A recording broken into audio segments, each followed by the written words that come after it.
अस्सलामु अलैकुम वरहमत उल्लाह। मोहम्मद ज़ुहैब, इनका सवाल है, मुझे टॉयलेट में थूकने की आदत है। मैंने एक वीडियो देखा है कि टॉयलेट में थूकने से भूलने की बीमारी होती है, क्या ये बात दुरुस्त है? आप रहनुमाई फरमाएं। भाई ने एक बहुत अच्छा सवाल पूछा है। आपको तो थूकने की आदत है, बाज़ लोग ऐसे भी होते हैं जिन्हें टॉयलेट में खाने पीने की आदत भी होती है, यानी वहाँ बैठकर वो तंबाकू खाते हैं या सिगरेट वगैरह पीते हैं। बहरहाल ऐसा नहीं करना चाहिए। देखें, टॉयलेट जो है ना, ये नजस जगह है, निजासत वाली जगह है, नापाक जगह है। और इंसान के मुंह में जो थूक होता है ये नापाक नहीं, पाक है।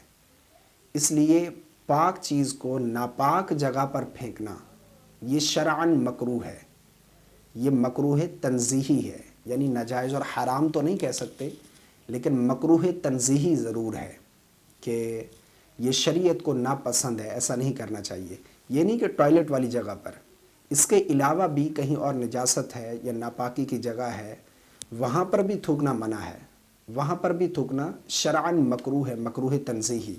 तो इसलिए टॉयलेट वाली जगह पर बैठकर टॉयलेट करते हुए थूकना वहाँ पर टॉयलेट में, ये शरअन मकरूह है, नाजायज़ और हराम नहीं है, बचना चाहिए इससे। और रहा ये मसला कि भूलने की बीमारी होती है, तो ये किसी हदीस से साबित नहीं है जहाँ तक मेरे इल्म में है।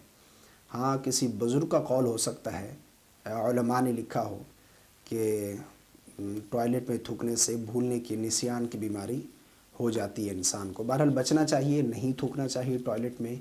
वैसे भी जो है शरअन ये मकरूह है, ऐसा नहीं करना चाहिए कि एक पाक थूक जो है उसे आप नापाकी वाली जगह पर, निजासत वाली जगह पर फेंक रहे हैं, ऐसा नहीं करना चाहिए। टॉयलेट के अलावा भी अगर नापाक निजासत वाली जगह है कहीं पर, तो वहाँ पर भी थूकना शरअन मकरूह तंज़ीही है, इससे बचना बेहतर है।